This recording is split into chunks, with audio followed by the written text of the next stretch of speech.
Olá, acadêmica, acadêmico. Chegamos à nossa quinta aula do curso de Ética e Deontologia Jurídica. Já tratamos de vários temas, começando por nosso panorama geral, depois falamos sobre os principais conceitos para o estudo da ética, falando da moral, ética e deontologia. Seguimos então para os fundamentos históricos do pensamento ético, relacionando com a história da humanidade nas perspectivas grega e helenística. E em nosso último encontro falamos da perspectiva medieval. Na perspectiva medieval, tratamos da contribuição que este período trouxe para os princípios fundamentais que até hoje regem nossa Constituição, os princípios da igualdade e da liberdade.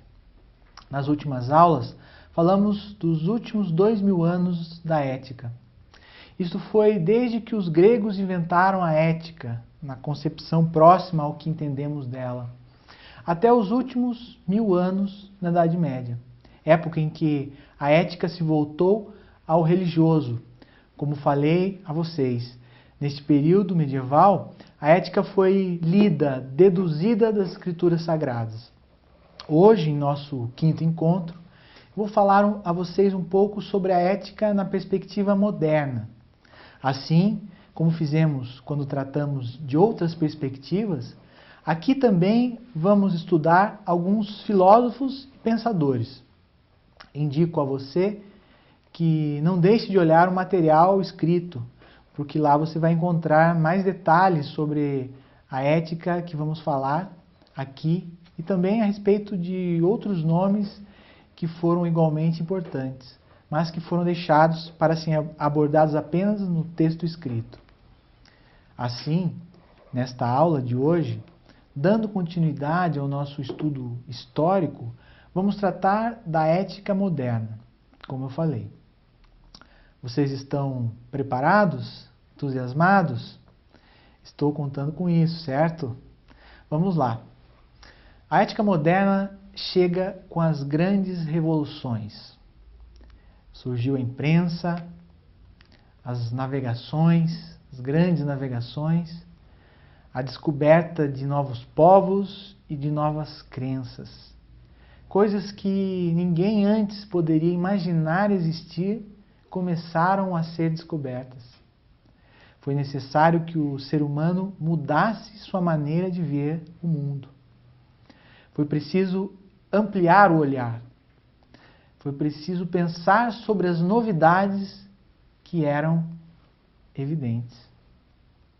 Várias construções das verdades medievais foram enfraquecidas e algumas crenças antes indubitáveis foram se esfacelando.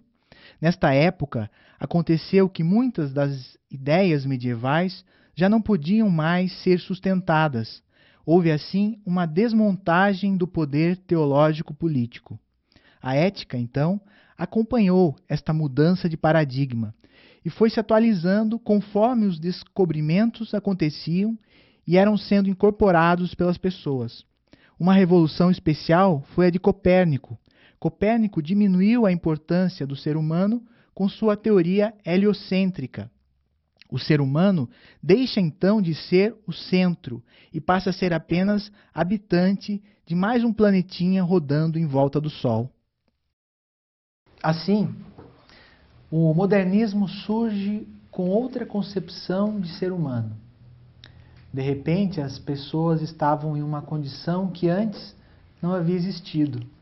Surgiram as figuras do vassalo, o burguês. Até hoje somos considerados burgueses, não é mesmo? Mas porque era novidade, quando a figura do burguês surgiu, foi preciso ser conceituado, precisou se afirmar, se criar.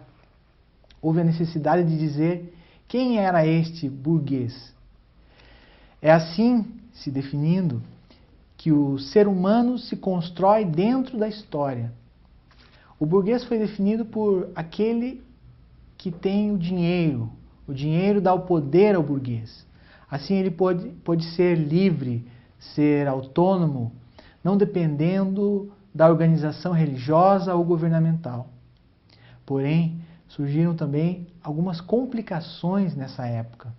Estes burgueses, cada grupo com sua moral, muitas vezes conflitantes, não podiam viver isolados da sociedade. Os burgueses precisavam aprender a conviver uns com os outros. Precisavam da ética. Como ficou a ética, então, nesse período? A ética se tornou autônoma, já que os burgueses são autônomos, modelados pela razão e sem interferências externas. Também, por esta necessidade dos burgueses de aprenderem a conviver, a ética se voltou para a busca da felicidade coletiva e procurando orientar a relação plena do cidadão. A ética permaneceu no campo privado. Lembrem do início do momento da polis? Não, a ética nesse momento permaneceu no campo privado. Ela segue separada do espaço público, da política. E permanecendo centrada na pessoa autônoma. Apesar de separadas, as pessoas começam a perceber que a ética e a política necessitam uma da outra. Como consequência das grandes descobertas, das novas verdades que estavam evidentes, que podiam ser constatadas, podiam ser provadas, surgiu uma nova ética, produzida pelo saber científico. Agora, a ciência é a nova forma de chegarmos à verdade. O método científico de refletir, de pensar, ocasiona o desenvolvimento de uma nova maneira de conceber a ética. Essa é a palavra, uma nova maneira de conceber a ética. Este novo paradigma ético é considerado um marco histórico importante da humanidade, por representar um caminho inovador para o saber. O saber, por meio da ciência, é enaltecido. Vale a partir de então o chamado saber científico. O pensamento ético precisou se adequar a esta nova forma de conhecer a verdade, se adequar ao conhecimento científico. Esta adaptação era necessária porque o ser humano tem necessidade de dizer o que é bom e qual é o bem. A ética vai se tornando cada vez mais antropocêntrica, isto é, vai cada vez mais ficando centrada e fundamentada na consciência e na autonomia do ser humano. Quero dizer que no tempo moderno, a ética foi pensada com certo distanciamento das questões naturalísticas e teológicas. Tornou-se, gradualmente, cada vez mais centrada na consciência e autonomia do ser humano. Por isso, dizemos que a ética moderna é antropocêntrica. Este novo paradigma ético foi abrindo espaço para ideias diferentes a respeito da moral e da ética. E novos pensadores foram tendo destaque pela força e distinção de suas ideias. Desta forma, vários filósofos trabalharam muito nesta época. Vamos ver alguns deles aqui nesta aula e outros vocês encontram no material de apoio.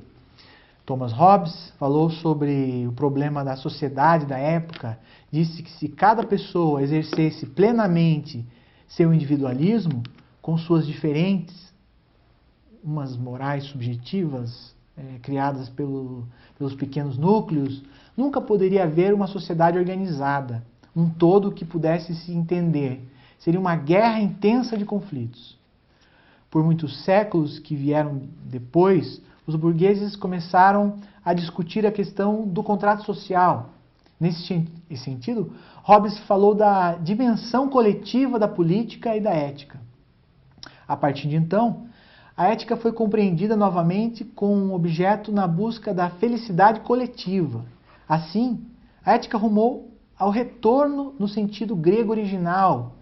Lembram? Enquanto buscou se vincular com a política. Em outras palavras, a ética procurou orientar o espaço público, apesar de permanecer no espaço privado, porque visava a plena realização do cidadão.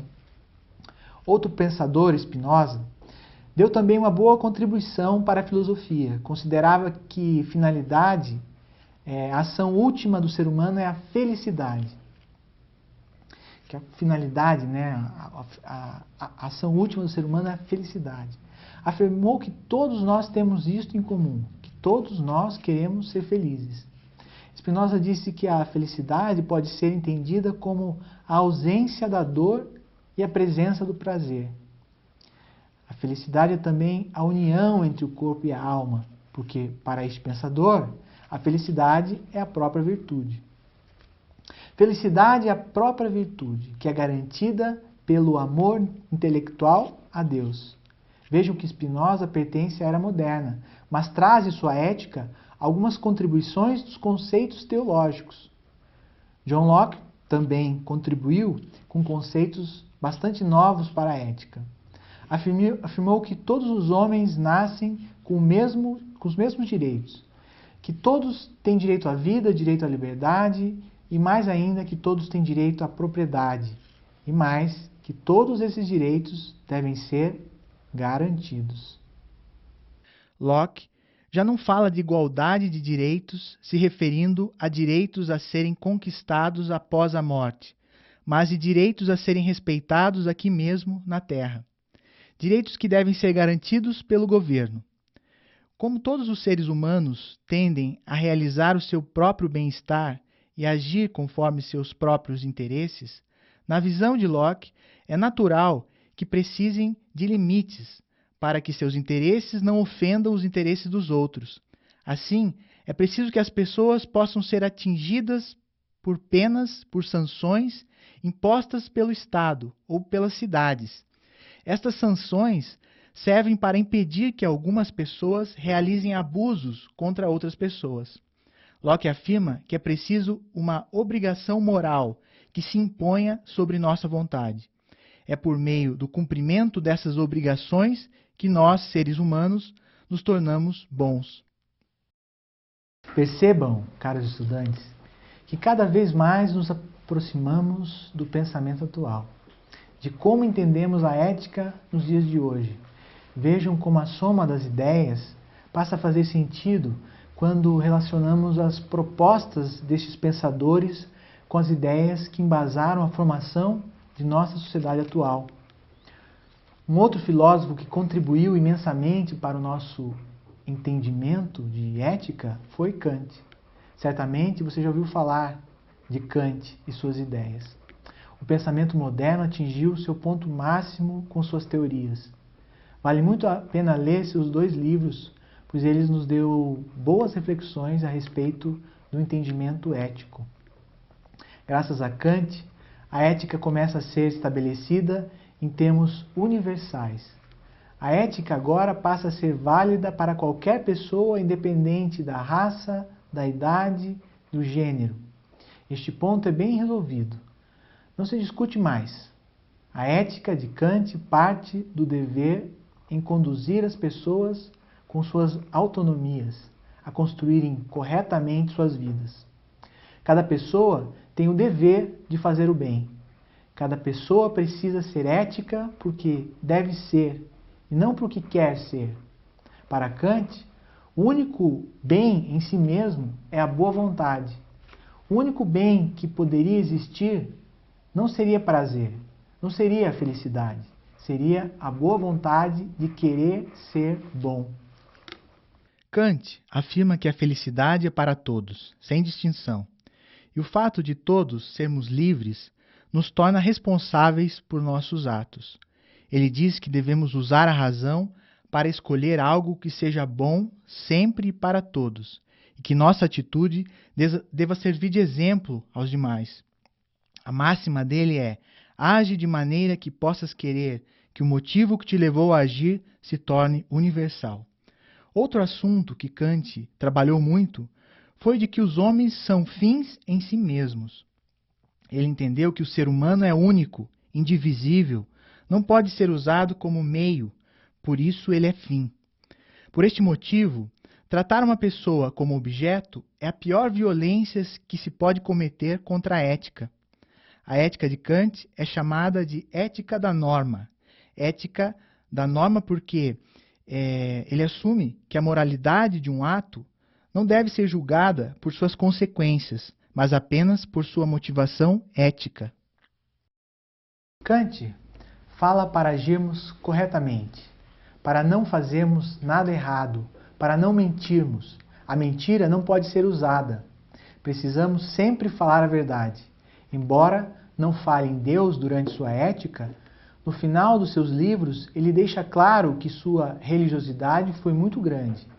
Diz Kant que a razão não nos garante alcançar o bem supremo. A única garantia de alcançarmos o bem supremo é a fé religiosa.